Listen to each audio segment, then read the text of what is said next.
Good evening, everyone. Welcome to another night of the Tring Book Festival. I can't even remember what night it is, actually. Is it night 4, night 5? Just lose count. It's such an honour to have this event. It's such a great idea for an event. And for some reason, we've got a plethora of beautiful books out on this very subject. So without further ado, can I welcome to the stage our panel for this extraordinary wartime women, Tessa Dunlop, Judith Mackrell, and chaired by Helen Fry.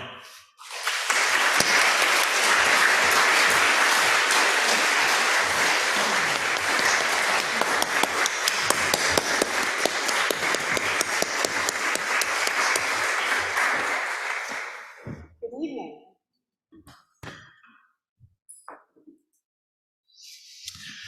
Helen, over to you. Right, so we've been introduced in our absence. I hope it's all good stuff. No, not at all. I just read your names out. So you, do you want me to say a few words?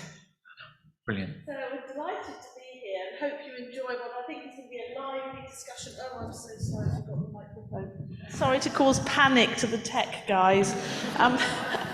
Yeah, it's great. I mean, from the conversation we've had backstage, I think it's going to be quite lively. So I hope you're up for this and you're tough enough. So here we go. I'm going to. Well, what we thought we would do is have sort of 10 minutes with each of our women to discuss their books, so that we kind of separate and understand what they've done. And the books are phenomenal, and I do urge you to read them. But we're going to discuss a bit around them. First with Judith, and then with Tessa. So, starting with you, Judith, can you tell us something about the 6 women, the journalists that you've chosen, and why? Why did they do what they did? So my book is about 6 women whose lives intersected on the front lines of the Second World War. It's about how they became journalists, why they wanted to brave, bullets, bombs, shells for a living. But it's also about the problems they encountered from a very dinosaur, misogynistic military, who thought that the battle zones were not for women, that women were the weaker sex, that they might cause some kind of sexual unrest amongst the troops, that the troops might, out of some kind of misplaced chivalry, try to attend to the safety of a female journalist rather than fighting the enemy. They were afraid that women simply couldn't cope with the blood and the noise and danger of war. But weirdly, the issue that came up time and time again in all the War Office memos was what the British called the convenience question and what the Americans called the latrine business, which was basically, it was just beyond the imagination of the squeamish military, how you could arrange for men and women to pee in a battle zone, as if any woman who'd actually got that far, who'd got to the front line, would be too delicate to kind of dodge behind a bush or brave a mixed latrine. But because of these restrictions, it meant that although my 6 women reported heroically, valiantly from all aspects of the Second World War, they were spread out over a lot of the campaigns, they weren't actually officially part of the male press corps until the last few months of the war, which meant they had to organise their own their own transport, their own billets. We're going to talk a bit later about what women suffered at the hands of light-fingered men. A lot of the women had to actually sleep with the pilots of planes or the captains of ships in order to get crossings to where they needed to be. They weren't even allowed before the end of the war into the official press briefings, which was absolutely terrifying, because it meant that because they weren't updated each morning on the day's fighting, they didn't know where the intense battles were taking place. So, and yet, they hitched their ways to the front, they blagged their ways to the front, they fought their ways to the front, and very often the stories that they got as a result of that were very different and much more interesting than those of their male colleagues. So I'll very quickly introduce the 6. There was Virginia Coles, who started out as a kind of society columnist, ended up in the Spanish Civil War and the Second World War. Martha Coles Martha Gellhorn married to Ernest Hemingway, who also met Virginia Coles in Spain before they ended up in the front lines of the Second World War together. Sigrid Schultz, who was American national of German and Norwegian parents, who was based in Berlin from 1913 and against extraordinary odds reported on the rise of the Nazi Party and the gearing up of Hitler's war machine. Lee Miller, the most unlikely of them all, Vogue model in her 20s, society photographer, muse and mistress to the great surrealist Man Ray, who had no interest in international affairs until she came to London in 1939, and as a staff photographer of Vogue, ended up as Vogue's photojournalist for the war, and extraordinarily wrote these 10,000-word photo essays, which were all published in Vogue. I mean, imagine now. And Claire Hollingworth, who died a few years ago, aged 103, who was only a week into her career as a journalist before she scooped the German invasion of Poland, ahead of all her male colleagues. And finally, Helen Kirkpatrick. And Helen was asking me to just say how I got into writing this book. And it was a story about Helen that gripped my imagination. Helen was a very young American journalist who managed to get into Paris on the second day of the liberation. And she was invited by Ernest Hemingway, the writer, to have lunch at the Ritz. And it was a grand affair, you know, Hemingway, all the lords of the American press, everyone was getting drunk, lots of wine and brandy was being sent up from the cellars where the Ritz Hotel had hidden it from the Nazis. And everyone's war stories were getting more and more heroic, more and more implausible. And after a couple of hours, Helen said, "Thanks, guys, but there's news out there in the streets, I've got to go and do my job." Hemingway, very grand, very lordly, said, no, sit still, you'll never again be able to say that you were in the Ritz dining with Hemingway the day after the liberation of Paris. And I said, no.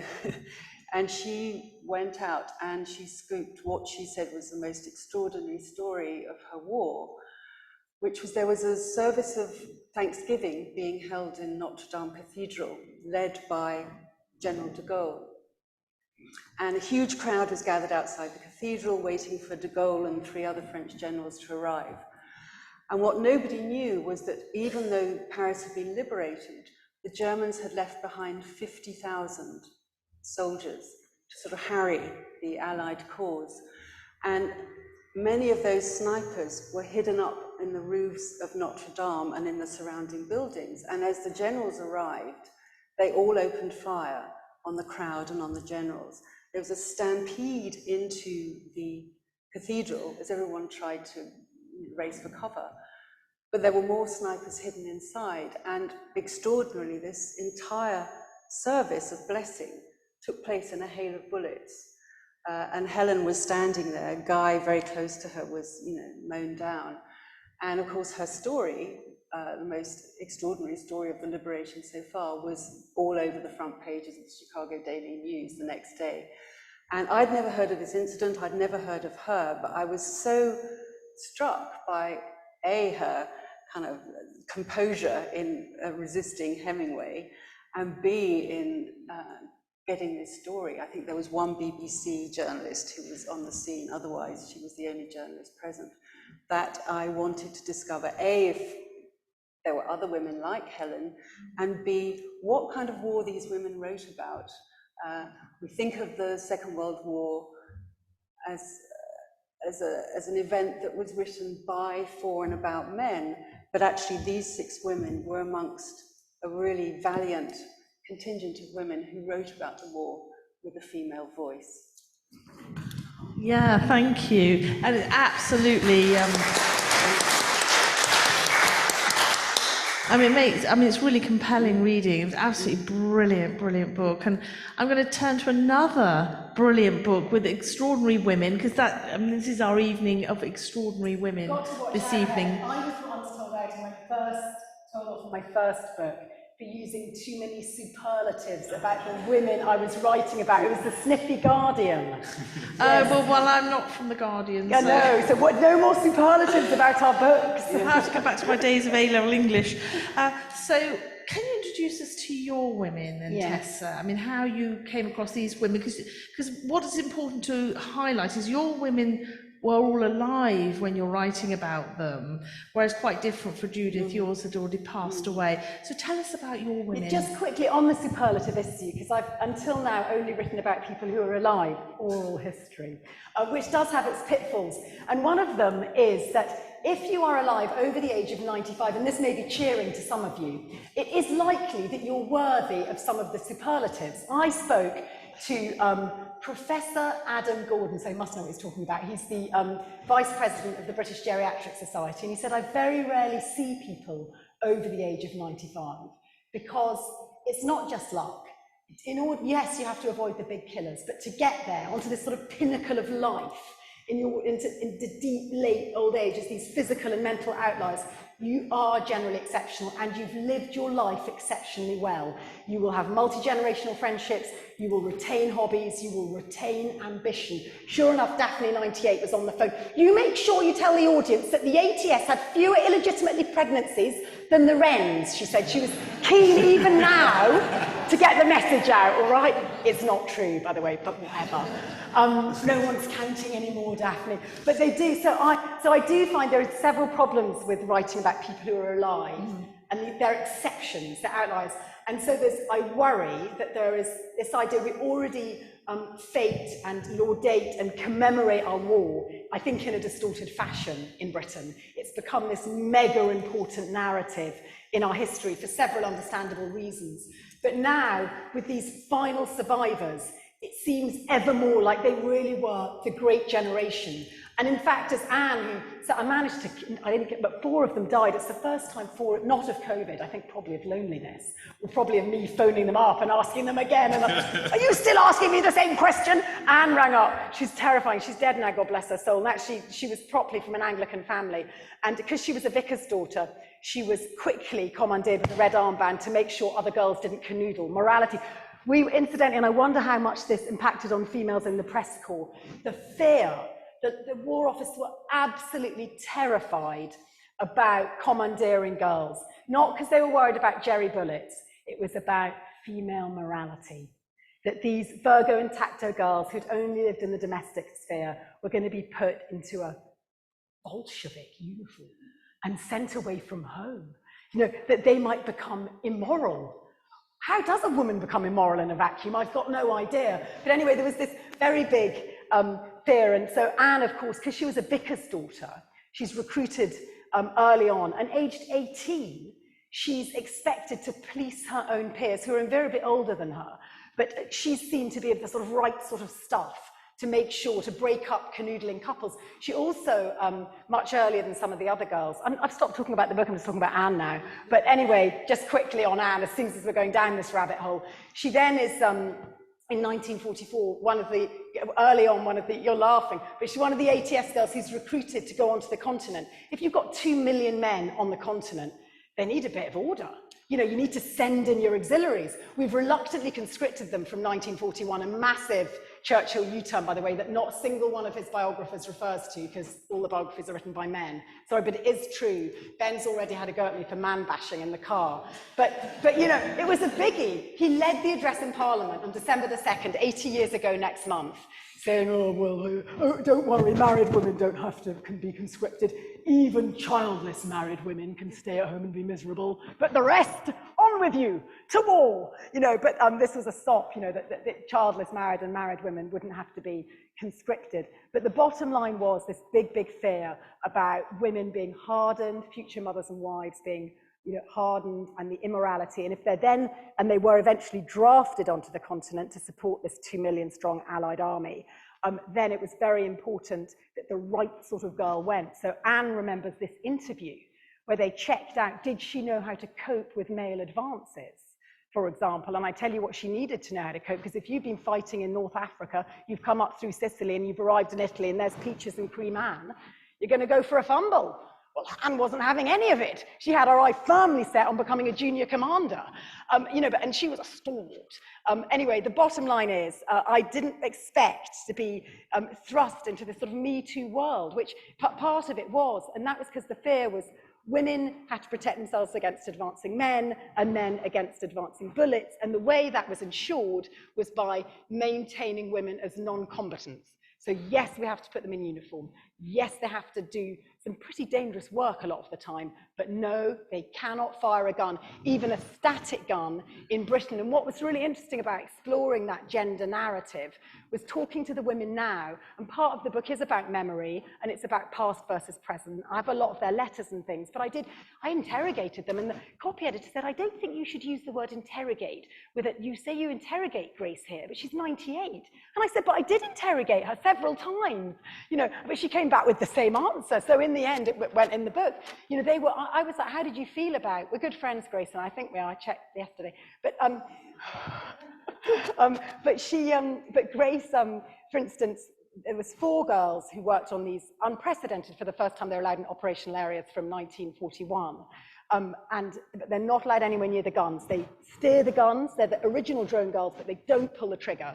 And I say to them, come on now, it wasn't that a bit silly that you can die from shrapnel, Daphne's best friend dies, not my best friend, my school friend, make sure you correct that. Yes, Daphne. There is a problem with your subject still being alive in that way. Anyway, Grace says, no, we couldn't have lifted the shells. And Vera says, but pulling the trigger, that was a manly thing to do. And Martha, who ends up as a lieutenant colonel in the TA and is utterly terrifying, Lady Martha Bruce, she went, why on earth did we need to pull the trigger? That's a ridiculous question.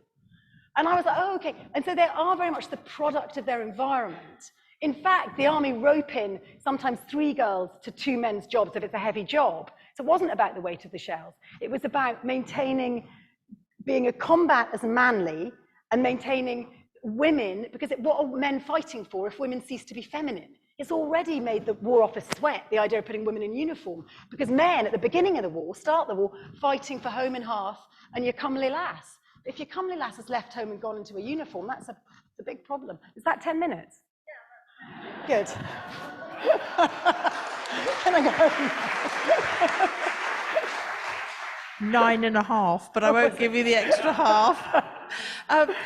So can I ask you both, do you have to like the subject that you're writing about? I mean, you're both very animated by the stories that you've uncovered. Perhaps harder. Is it harder to write about someone who's already passed away? Because you've developed this dynamic relationship, but do you develop a different relationship with the women even though they've passed away? That's a difficult question. I don't think you have to like the women. I mean, I think for women to be that tough and that motivated and that stubborn and that competitive, because I mean, my 6 women, when their paths did cross, they supported each other, but actually what mattered to them above everything was getting the headlines first. It's like us being up on stage, right? Yeah. That's why they book us in 3. So you're saying, are they likable? Not every way likable. And of course, I mean, it's interesting listening to Tessa, because my women can't argue back, but you do then have to kind of make a dynamic between your perception of the women, which obviously they become your women in a way when you write about them, and then but also trying to remain objective about them at the same time. I mean, that's why you try and find as many different voices, as many archives, as many letters, as many. But it's interesting that they can answer back, but yours aren't impacted by 80 years of or nearly 80 years, 75 of commemoration. So there is a distortion in oral history where you're asking someone about the war and you're like, but is that how you remember it, or is that what you've subsequently learned? So there's a purity from just working with archival material. Yeah. And also the fact that mine were all writers. So I have everything they wrote. They wrote the news fresh on the day it was made. So that's a very different, different relationship. So, because this has occurred to me with you, Tessa, interviewing live veterans. Did you find the attitude of the women have changed? Because just for example, a decade or so ago, when I tried to write about the German Jewish women, the refugees who fought for Britain, really difficult to get them to come out of the woodwork because they hadn't done anything particularly special in their eyes. They were quite humble about their war. And actually, when you start digging below the surface, they've done the most incredible stuff. But is there a change of perception amongst the female veterans now? It's funny, again, finding your sample, that is a distortion. Because people, I found this with the Bletchley book, the most interesting woman I wrote about was the one who never went back to Bletchley Park. And actually, Bletchley Park's quite a big business. I don't know if any of you, it's quite nearby, isn't it? I sort of feel I've got to whisper. But Pamela, I absolutely love Pamela. You do cross the line with some of your, some of them. She just became a deep and dear friend, and she died a month ago. And she was 104, she would have been at the end of November. And in the obituary, I had to make it clear that she thought that Bletchley had been overhyped.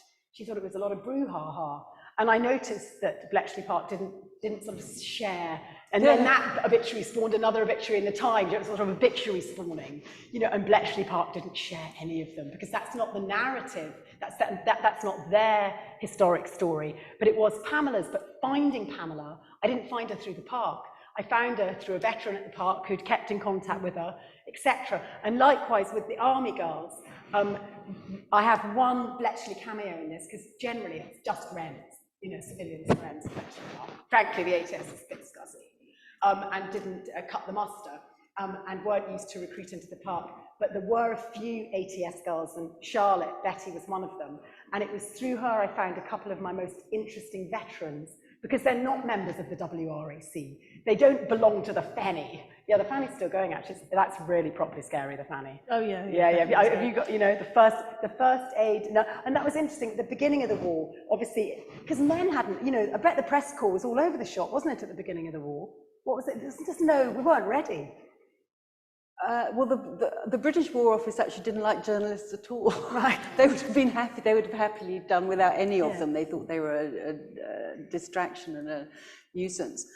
In fact, it was the Americans who really understood the power of propaganda, who encouraged many more press to pile into the battlefields, but who also were the first to accredit women journalists as well. But I mean, there wasn't that much to write about. So a lot of the male press piled over to north of France, where they just sort of hung around the Maginot Line, kind of playing cards and getting drunk and waiting for a story. And then, of course, it happened. Then, of course, the whole thing kicked off. And it was kicking off on so many different fronts, so many different campaigns, that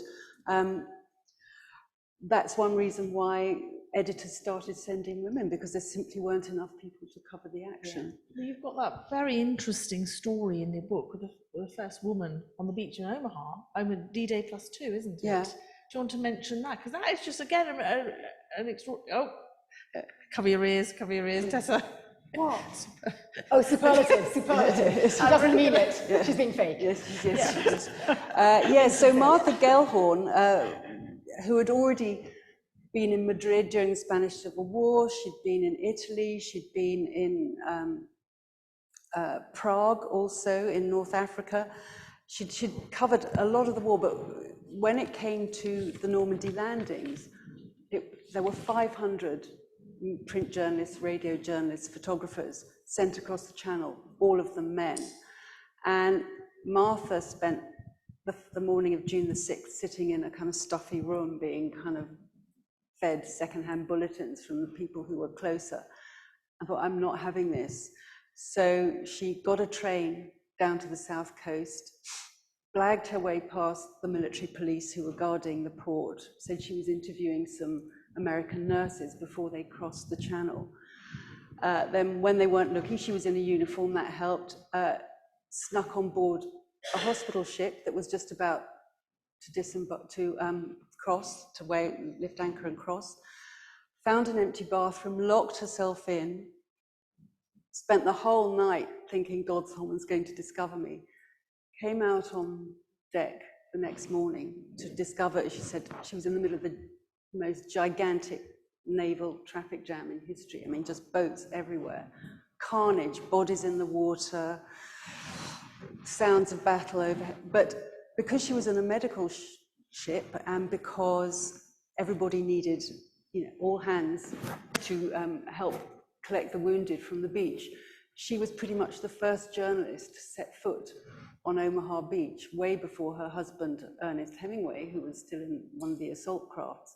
And she spent 24 hours helping to ferry injured bodies back to the hospital ship and getting absolute harrowing first-hand witness of the fighting on Omaha Beach. And yeah, she outscooped her husband and was then had her accreditation card removed and was locked up in a nurses training camp and told to wait there until they decided what to do at the court-martial. And she just found a hole in the fence, rolled away under it, blagged a plane lift to Italy, and for the rest of the war, she said, any little lie will do. Just go where you want, any little lie will do. Say that word extraordinary again. Yeah. But Tessa, I didn't like my subject. I was suspended from school twice. I've never been even an employee. I'm not a team player, and I've never worn a uniform and looked good. And I've always thought that the idea of being in the army is utterly abhorrent. And I think it always struck me as a pretty sexist, hierarchical institution. So it seemed like a good one to write about, actually. And I think sometimes if you come at something from being an outsider, and the other reason I felt I got more and more interested was that while the likes of Lady Martha Bruce was just destined to be, and it was the right place for her to be, she dedicated her life, and when she stopped being a lieutenant colonel in the TA after the war, she was a subaltern guiding in the radar during the war, and in her letters, because she had the best ones were with the letters. Some of them had just the most amazing letters home. They're constantly browned off. Joan said to me, aged 100, do you think browned off is a bit unpolitically correct? I said, I don't know, it's Genesis. Do you think we better leave it out? I said, we're definitely putting it in, Joan, I'm afraid. Like this. Anyway, if anyone knows what browned off, the origin of, we didn't know what all their letters, they're either, it's maddening or they're browned off. Yeah. But back to writing about the army, of course, when you get conscription, girls who don't want to be in the army are in the army. And Nanza was my main character there. She literally waited for her call papers. A lot of them jumped before they were pushed. They thought, right, we're going to be conscripted. We don't want to work in a munitions factory, so we'll go into the service. And guess what? The wrens are full, darling, because the uniform was designed by a Frenchman and nipped in at the waist. And I know, but it was a big thing, the uniform. And one of the old stalwart sort of feminists from the Victorian era, I can't remember her name. I promise you I knew it when I was writing the book. But she goes, it's ridiculous to undermine girls and suggest they choose their service based on the uniform. And every single one of the women I spoke to decided that they didn't want to be in the ATS because it was a hideous. So they look like brown poos, literally, for want. But it didn't have, as the Times said, it wasn't the sort of organisation you wanted your daughter to go into. So really, all the more reason in that respect to write about it. And of course, no coincidence, Mary Churchill drops in early on, and then, of course, very late, you get the Queen. And Barbara, one of my women, was trained at the same place as the Queen. And all of them are older than the Queen. And it's really weird talking to women who patronise the Queen. Nowadays, the Queen's like, oh, and they're like, yes, bless her. Yeah, she did a couple of months. Like she could manage a spanner. Yeah, she could. You've got some great photographs in the book with the Queen and your veterans. Talk me through the titles, because I know this has been a bit sticky, this yes. Me Too age. Yeah. So you've got girls, you've got boys, and the American title's different. What's going on? So talk us through the gender non-binary world. They should be, it's not good. I'm very out of fashion. You go first. Well, this is actually a quote from Martha Gellhorn in a letter she's writing to a friend when she's going off to Spain to write about the Spanish Civil War, and she admits she knows no Spanish, she knows nothing about war, and she says, but I'm going with the boys. I don't know who the boys are, but I'm going with them. And I just thought that was such a great title. But interestingly, the American publishers, it's just come out in the States this week, they thought it was somehow too flippant, going with the boys, so it was changed to The Correspondence, which makes it sound like a novel by Jonathan Franzen, I think. Is that a good thing? Well, it gives it an extra gravitas. Probably. Yeah. Yes. I'm a bit intimidated, I think, with correspondence on the front. Yeah. But I mean, I think when you're writing about that period. I mean, I've written a book about the 1920s, and girls, basically you're a girl until you're a grandma, really, up to now. So I think when you're writing about a past period, you have to use the language of that period in order to get into the kind of zeitgeist. But it's contentious, because Penny went into barracks. I love Penny. She actually died. And I know it sounds silly, she was 99, but I really didn't expect her to die. But she was just cracking girl, very old woman, in fact. And she said, oh, well, I've never been in a barracks, I've never seen a woman's body, and I couldn't believe the knockers. And then one tried to get near to me, and this woman from Glasgow said, watch out for her, she's a leather. And so I thought this was great, this is sort of unfolding, so I'm writing it all down, and the copy editor says, you can't use the word leather. And I'm like, but that was what Penny told me a Glaswegian woman in a barrack said, and that's history. That language used then is history. Quote. I stood up for that. So there was quite a lot of cases like that where, is that okay language to use? But girls, this is out of fashion, but what's interesting is the army didn't want women. We're way too long in the tooth. I noticed that with my male editor at the moment. I push back all the time, whereas the young dep-eds and the PR girls of 20, they're biddable, and that's what girls tend to be, bit less so now. But the army wanted biddable, mobile girls, out of school uniform, into military uniform, doing what they're told, not complaining they're paid less, not complaining about the sleeping conditions, not complaining about the fake salad. Girls were given salad at the beginning and men weren't. It was only carrot and cabbage, Vera will have you know. And by the way, it won't surprise you to hear that my woman who saw the most action, because books need action, don't they? Yes. They need action, actually wore a French military uniform. It was hard for me to find a woman still alive who'd had a, in inverted commas, conventionally exciting war, i.e. horrific war, who'd served in occupied France. Not very many ATS girls did, and I couldn't find a Fanny. So I found Olivia, who was English and got so bored in the phony war, she was posh, bored. She just went off to France because she was annoyed her gap year had been snuffed out. And she ends up being in the French equivalent of the Fanny, and she wins a Croix de Guerre. She has the most, and she then ends up driving to for Charles de Gaulle in London. She has the most extraordinary war, and the rest of her life was a bitter disappointment. Awful. Yeah, perhaps we'll touch on that towards the end of our session on civilian life afterwards, because it is a bit of a sort of anticlimax. But must be one of the hardest chapters, if I come back to you, Jessica, about Judith. Oh, Judith. It's all right, it's been a long week. End. You'd say, Judith.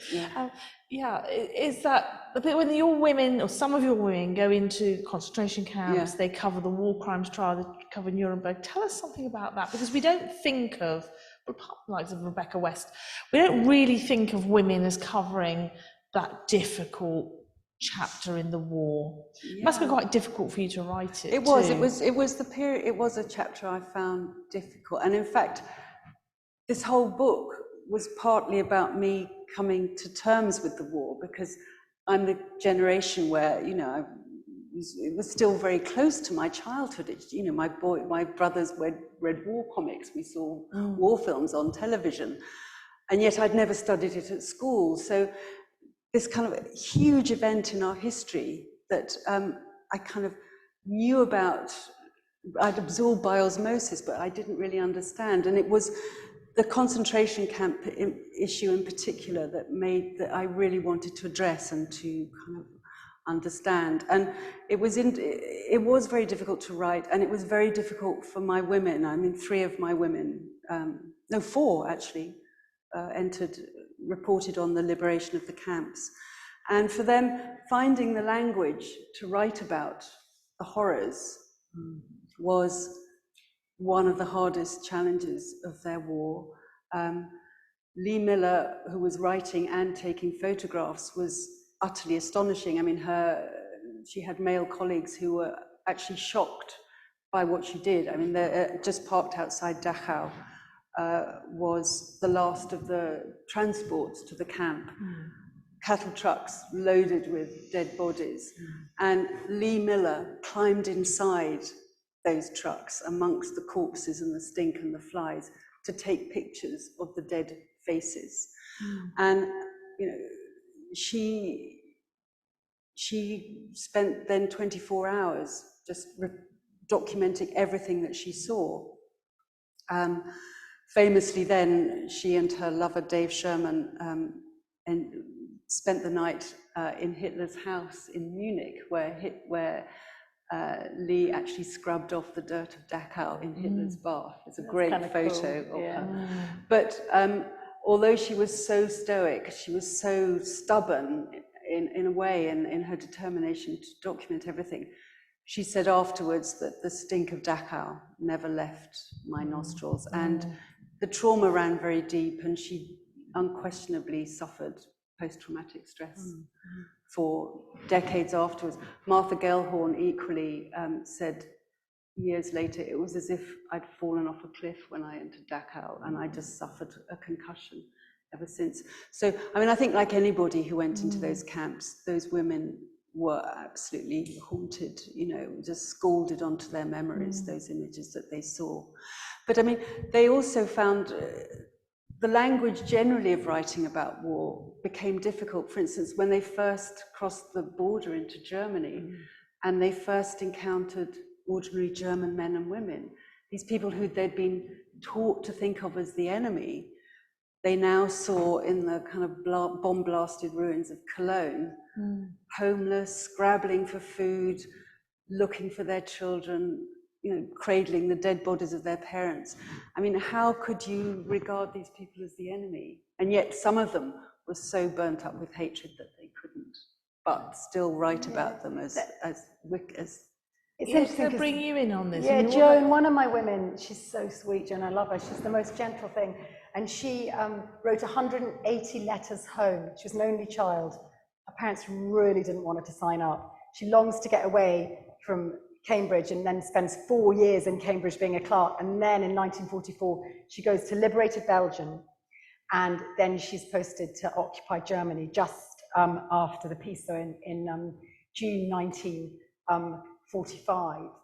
And I read that chapter out to my daughter, I remember, because I was so struck by Joan's descriptions of Germany and the Germans, and basically, you know, 800 British soldiers in the northern part in our occupied zone, kicking Germans out of their houses, which they don't have anymore anyway.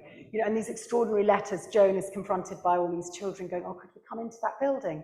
And Joan goes, oh, yeah, okay, I'll see if I can get permission.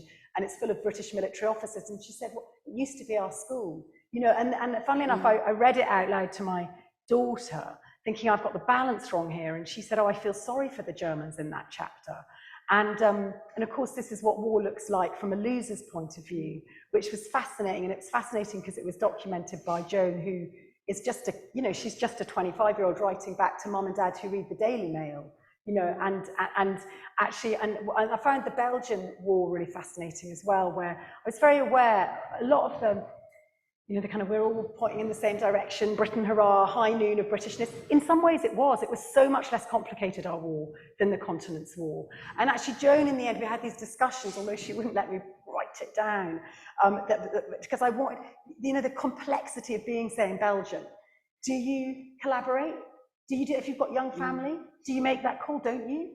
I remember I sued the Beeb years ago, you know, and some people said, oh, I can't stand up in court, Tess, because I've got young children. And I'm like, in the war, it's just, you know, you got these Germans, you know how long they're going to last for, you know, and so and so many countries were occupied by the Nazis. And I don't think it's any coincidence that now Belgium is the centre for European compromise, and we, the British, have become the exceptions. And we did have, in that respect, an exceptional war, because patriotism was simple. The jackboot didn't arrive in Britain.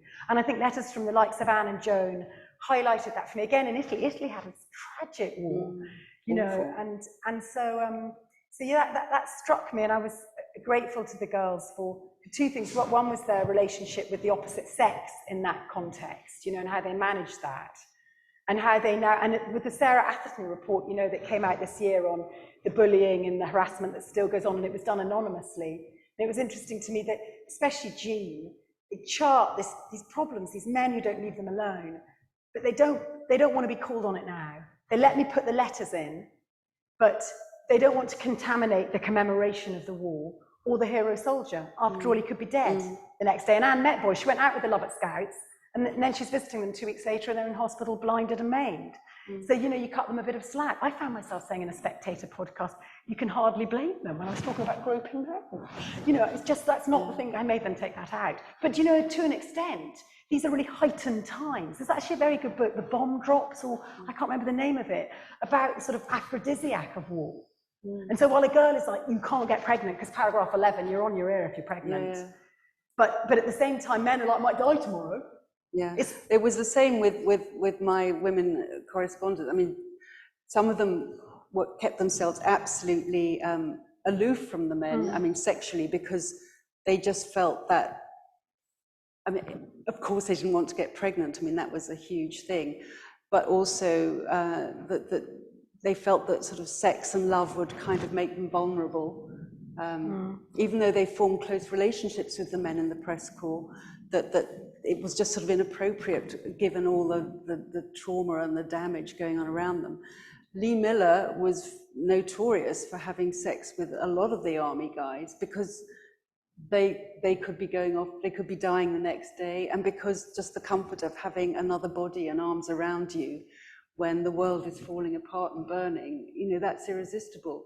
So I think women in the press corps, and probably like women in the army, they went either ways. But I guess also my women were much freer agents. Yeah, these girls were, the army girl were scared. Did you get a sense, though, that if they'd been given the chance, they would have used a gun?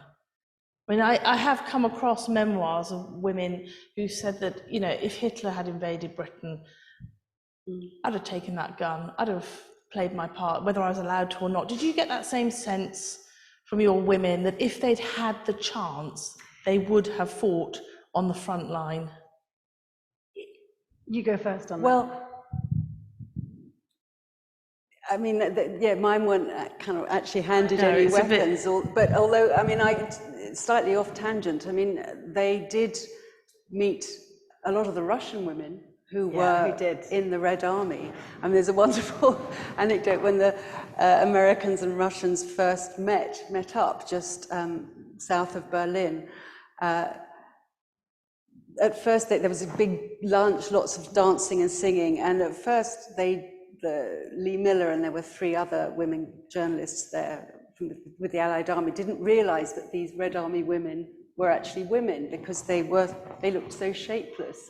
And then later, that's the Bolshevik uniform. After a lot of vodka, these Russian women took off their uniforms and showed Lee their army issue bras, which were so solidly strapped down that you couldn't tell whether they had breasts or hips or anything else. And then Lee typically stripped off all her clothes, and she was by then so flat-chested from the terrible diet that they'd been on that she didn't need a bra at all. And all these Russian women were going, oh, you need fattening up, you need fattening up. But those women who did everything, I mean, they fought on exactly the same terms officially as the men, but what's really terrifying is for those women, really patriotic women who wanted to be driving the tanks, who wanted to be flying the planes, who wanted to be firing the guns, often they had to sleep with an army commander to get the privilege, the frontline privileges. It's interesting as well, because I found a lot of the women, quite often we come at it from a contemporary perspective, so it just didn't occur to them. It's a bit like they were paid a third less for doing the same job. It didn't occur to them to complain.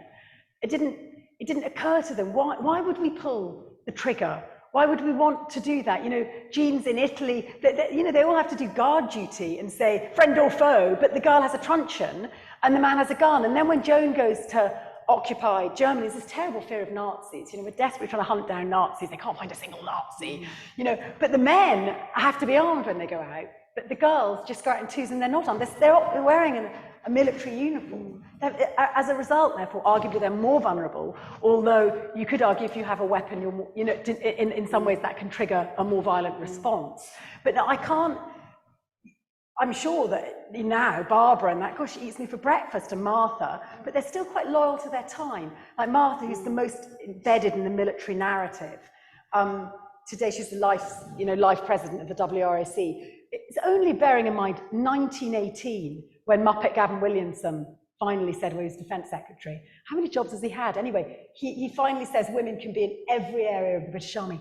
2018. If you think we've got these unprecedented heavy mixed gun sight batteries from 1941, but you don't let women into all areas of the army until 2018. So to expect really a 98-year-old to want to fire a gun, given she's a product of then, not now, I think is, and also, in a way, you can flip it around and think, why do we make that the aspiration, wanting to kill? Why don't we look at, and I think this has historically never been done for women, why don't we look at what they add to the army? And for me, it was the humanizing aspect. There was so much terror about, oh God, what inconvenience, we need women. Oh no, that was the thinking. And then heaven forbid we needed black women. That was the other big problem. That totally blew the mind of the War Office. But we need women. Nobody ever thought of what the assets are. And even today, if you speak to, the reason I wrote this book was I talked to this woman, Colonel Ali Brown. I mean, she was in the Gulf and contemporary.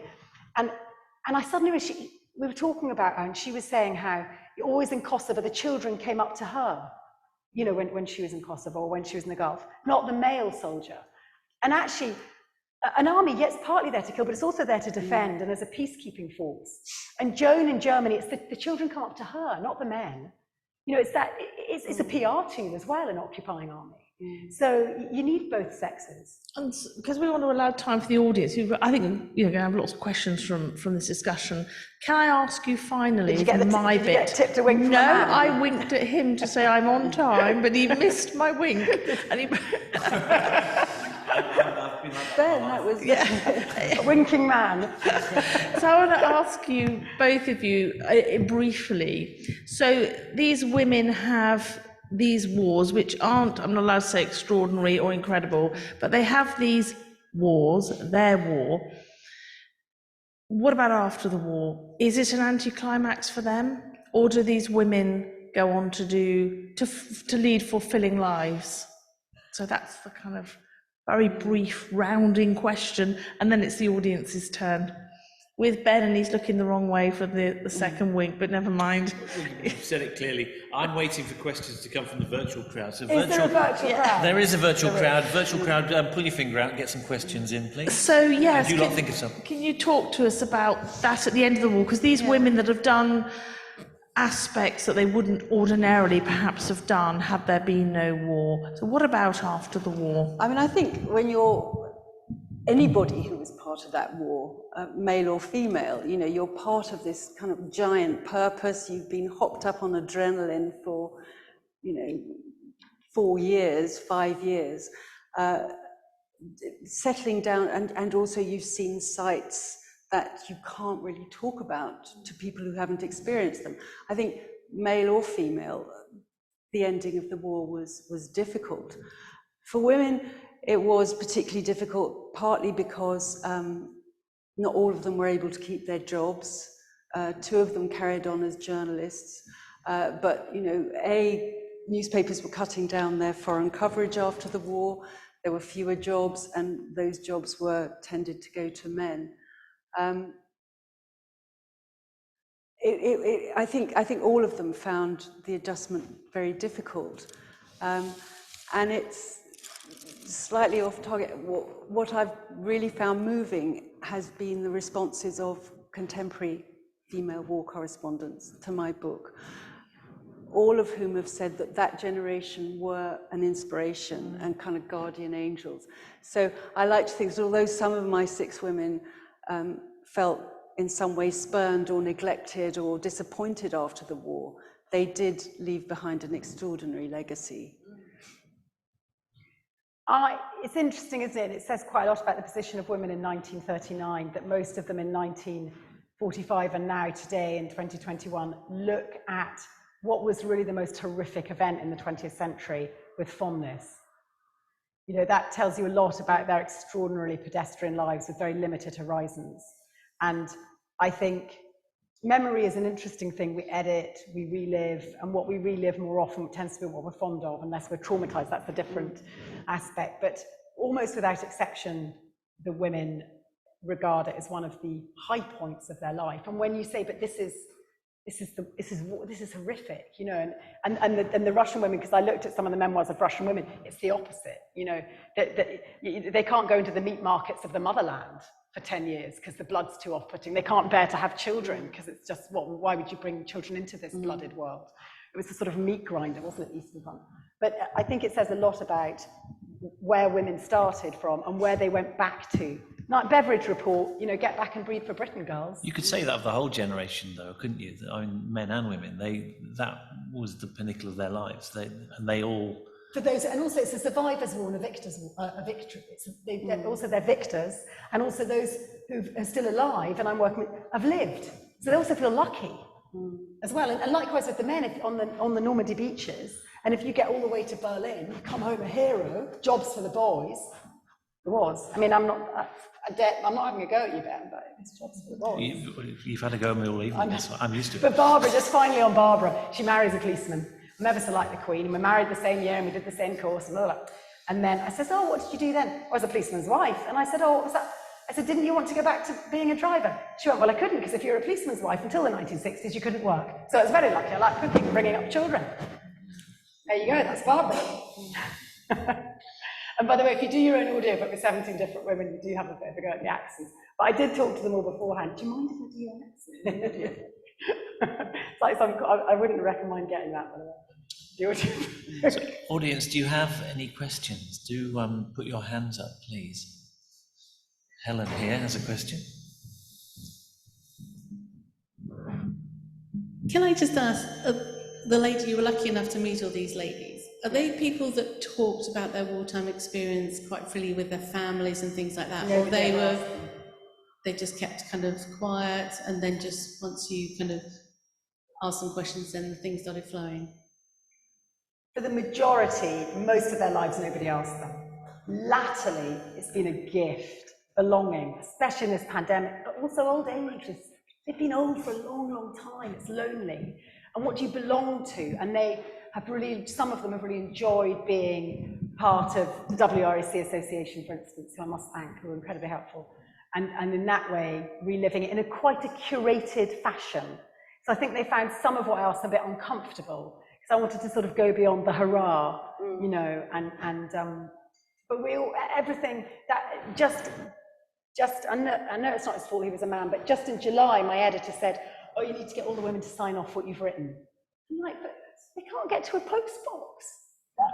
What? They can't, you know, two of them are dead. Oh, it doesn't matter about the dead ones, he said. But I was like, Jings. So that was going around Britain in a pandemic, trying to get women who are, you know, reading out loud, because you can't be reading down the telephone. And even now, Daphne, now she went, it's the 65th regiment, not the 16th, like this. I'm like, that's for the second edition, Daphne. And Nikki's one of you.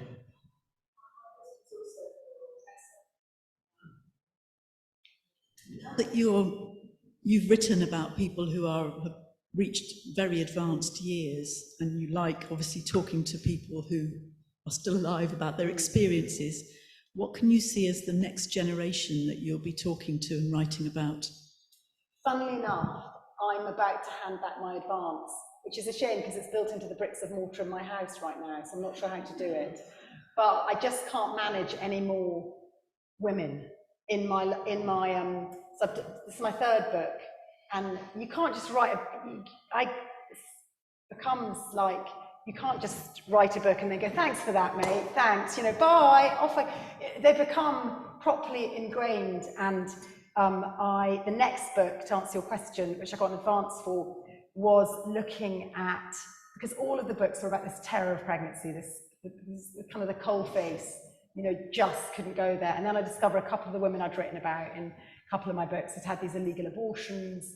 You know, a lot of the women, funnily enough, who are survivors right through seem to be childless, and I want to explore all that terrain. My grandfather was part of inventing the pill, and I want to look at that area, the 50s and 60s, and the impact it had on my generation. I did 7 rounds of IVF. The worst thing you could do was have a baby and get pregnant by the time I came along, you know, and so you postpone it. And I got an advance to do it, and I started doing interviews, and I've got them all, but if you're writing about a woman in war and you get her pregnancy story or her sex story, then she'll let you have that because you've got the war, you know, there's a celebration in there if she's at Bletchley Park or she's been in uniform.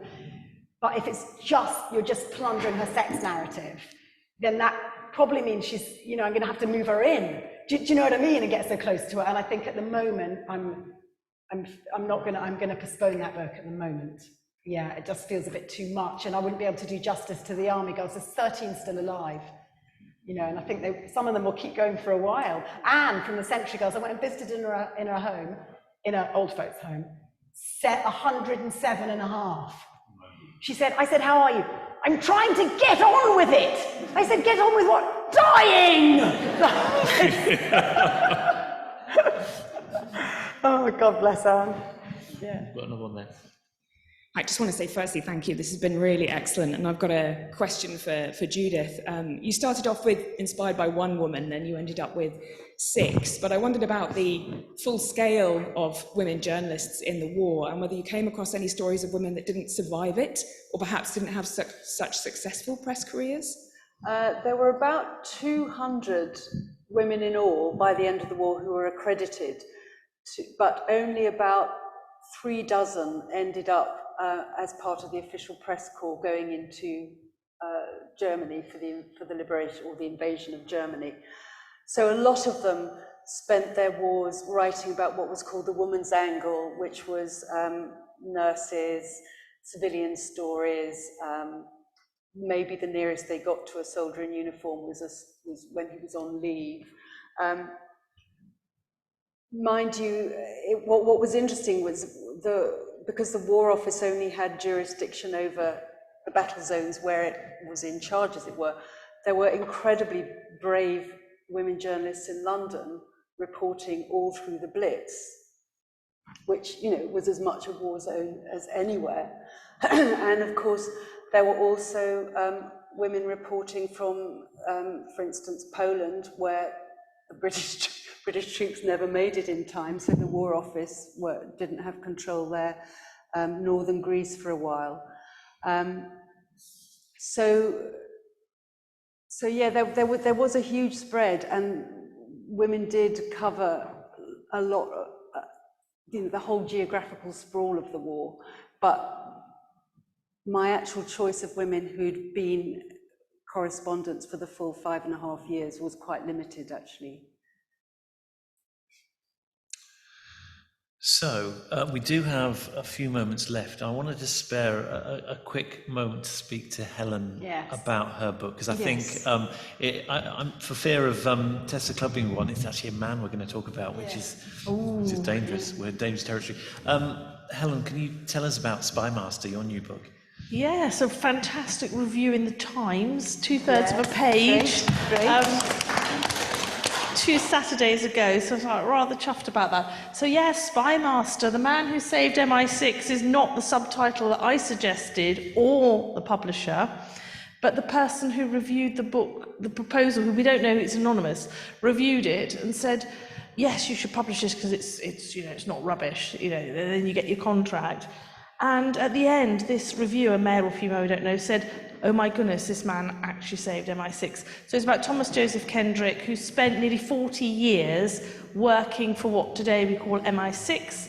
And so it really spans from the diamond mining communities and spying of South Africa, right through the First World War, through 1920s and 30s Vienna, the centre of espionage, and he's the most senior Secret Intelligence Service, now MI6, officer there, running incredible spy networks, and with a royal reveal at the end. Very interesting. You've got to have a royal reveal. You've got to have a royal reveal that I had to keep quiet about for a whole year. It's quite difficult to even tell my family. Like only one person at the publishers knew.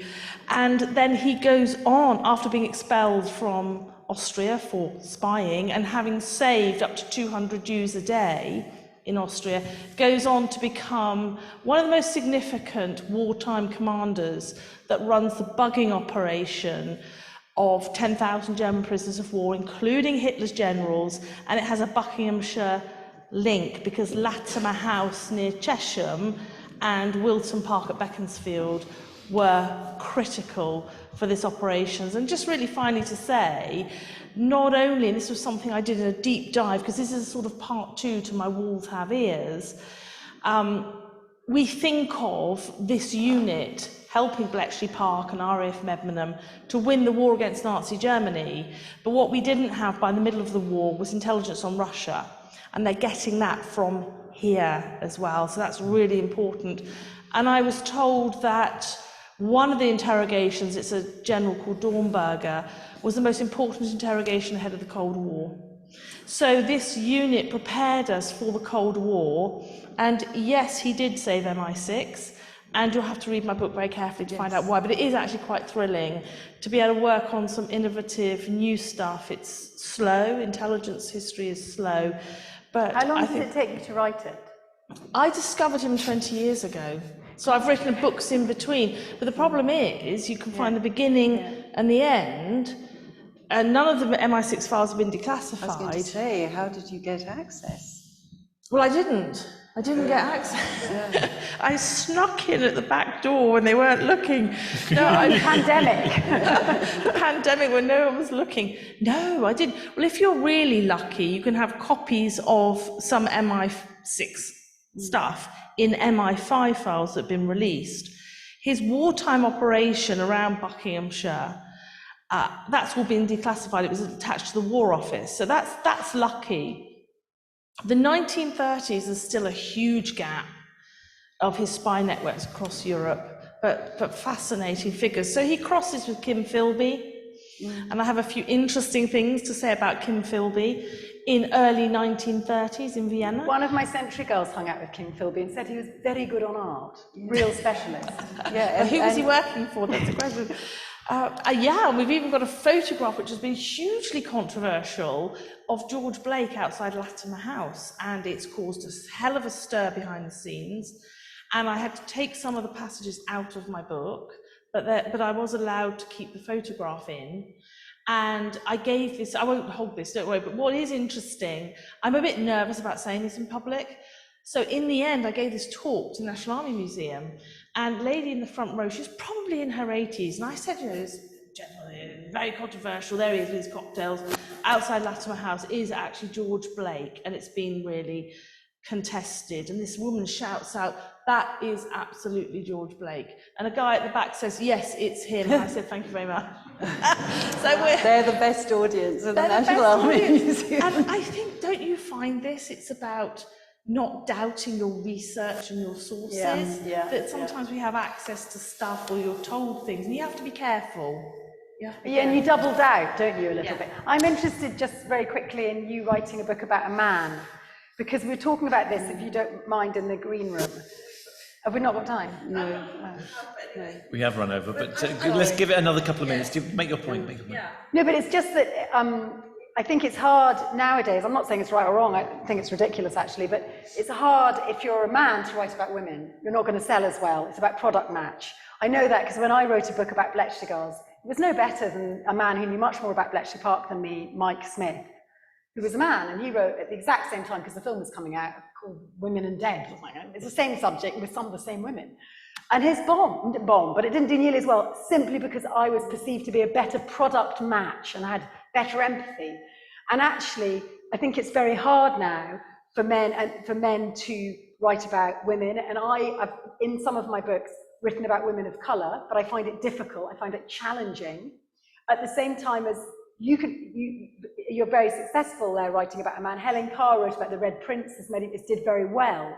And it's interesting to me that if you're seen as being what's the word? You used the word in the green room. If you're seen as like, if you're the man, the predominant culture or whatever, or the prevalent sex, it's harder for you to, society at the moment, the climate at the moment isn't as tolerant about you writing about the other culture or sex. Thank you. And you should know. By the way, she's a doctor too. She's a bit miffed you left that off. Oh, God. She won't come back and chair again. No. Do you know what, Helen? I do apologise. But it's interesting. But it's a thing, isn't it now? Can we own that as a... You're shaking your head. No. You disagree. I just find it amusing because ultimately, at the end of the day, I think we should just be allowed to write what we want to write, whether we're male or female. But Yeah, but I guess I mean, both of our books are about the female experience. Yeah. And so as women, I think we have a certain entitlement to that, whereas you're writing a history of a figure more. So, but it's great writing about men also. It is a good It's always very sad sitting here having to bring something to an end. Honestly, I could happily sit here for another hour, 2 hours listening to them. But we do have Do you to. provide supper? Well, the restaurant's open. So. Can I thank our three panelists this evening? Absolutely brilliant. Helen, Tessa and Judith, thank you so much for your time.